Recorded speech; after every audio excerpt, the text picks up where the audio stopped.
भगवान विष्णु को समर्पित पद्मनाभ स्वामी मंदिर तिरुवनंतपुरम में स्थित है। इस मंदिर की गिनती भारत के सबसे अमीर मंदिरों में की जाती है। 9वीं शताब्दी में बने इस मंदिर का पुनर्निर्माण त्रावणकोर के महाराजा मार्तंड वर्मा ने 1733 ईस्वी में करवाया था। मान्यता है कि सबसे पहले इस स्थान से भगवान विष्णु की प्रतिमा प्राप्त हुई थी, जिसके बाद उसी स्थान पर इस मंदिर का निर्माण किया गया है। इस मंदिर में भगवान विष्णु शेष नाग पर शयन मुद्रा में विराजमान है। मान्यता है कि तिरुवनंतपुरम नाम भगवान के अनंत नामक नाग के नाम पर ही रखा गया है। यहाँ पर भगवान विष्णु की विश्राम अवस्था को पद्मनाभ कहा जाता है और इस रूप में विराजित भगवान यहाँ पर पद्मनाभ स्वामी के नाम से विख्यात है। मंदिर में एक स्वर्ण स्तंभ भी बना हुआ है जो मंदिर के सौंदर्य में इजाफा करता है। मंदिर में प्रवेश के लिए पुरुषों को धोती तथा स्त्रियों को साड़ी पहनना अनिवार्य है। मंदिर का गोपुरम द्रविड़ शैली में बना हुआ है। पद्मनाभ स्वामी मंदिर दक्षिण भारतीय वास्तुकला का अद्भुत उदाहरण है। मंदिर का परिसर बहुत विशाल है जो कि 7 मंजिला ऊंचा है। गोपुरम को कलाकृतियों से सुसज्जित किया गया है। मंदिर के पास ही सरोवर भी है जो पद्म तीर्थ कुलम के नाम से जाना जाता है। पद्मनाभ स्वामी मंदिर सुर्खियों में तब आया जब मंदिर से दुनिया का सबसे अधिक खजाना 1 लाख करोड़ से अधिक खोजा गया। इसमें भगवान विष्णु की 3.5 फुट की एक सोने की मूर्ति मिली थी, जिनमें कीमती हीरे और पत्थर जड़े हुए थे।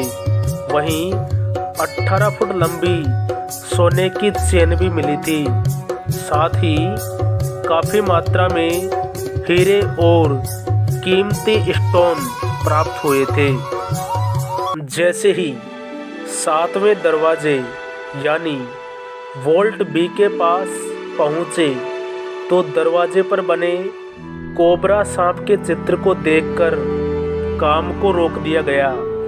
लोगों में मान्यता है कि अगर 7वां दरवाजा खुला तो अशुभ घटना घट सकती है। मान्यताओं के अनुसार त्रावणकोर के राजाओं ने बेशकीमती खजाने को इस मंदिर के तहखाने और मोटी दीवारों के पीछे छुपाया था, जिसे हजारों सालों तक किसी ने नहीं खोला और इस तरह बाद में इस तहखाने को शापित माना गया। बताते हैं कि एक बार किसी ने 7वें दरवाजे को खोलने की कोशिश की थी, लेकिन जहरीले सांपों के काटने से उसकी मौत हो गई। दरअसल ये दरवाज़ा स्टील का बना हुआ है और इस पर 2 सांप बने हुए हैं जो इस दरवाजे की रक्षा करते हैं। इस दरवाजे में कोई नट बोल्ट या ताला नहीं लगा हुआ है। कहा जाता है कि इस दरवाजे को नागबंधम या नागपाशम मंत्रों के प्रयोग से बांधा गया है। पद्मनाभ स्वामी मंदिर में 7वें तहखाने को गरुड़ मंत्र के सटीक मंत्रोच्चार से ही खोला जा सकता है। अगर मंत्र में कोई गलती हो गई तो उसकी मृत्यु निश्चित है। लेकिन ऐसा कोई सिद्ध पुरुष नहीं मिल सका जो इस मंदिर की गुत्थी को सुलझा सके। माना जाता है कि इस मंदिर में 2 लाख करोड़ से अधिक मूल्य के आभूषण और कीमती खजाने हैं, लेकिन इतिहासकार इससे कहीं अधिक मानते हैं। वैदिक साधना करने वाले कई साधु संतों ने मंदिर का दरवाजा खोलने की कोशिश की, लेकिन कोई भी सफल नहीं हो पाया। 7वें दरवाजे के पीछे कितना धन है यह बात अलग है, लेकिन इतना जरूर है कि यह दरवाजा आज तक रहस्य बना हुआ है। वहीं मान्यता यह भी है कि यह तहखाना भगवान के पास तक जाता है, इसलिए भगवान भी नहीं चाहते कि यह दरवाजा खोला जाए। त्रावणकोर के राजाओं ने 1947 तक राज किया। आज़ादी के बाद इसे भारत में विलय कर दिया गया, लेकिन पद्मनाभ स्वामी मंदिर को सरकार ने अपने कब्जे में नहीं लिया। इसे त्रावणकोर के शाही परिवार के पास ही रहने दिया गया। तब से पद्मनाभ स्वामी मंदिर का कामकाज शाही परिवार के अधीन एक प्राइवेट ट्रस्ट चलाता आ रहा है।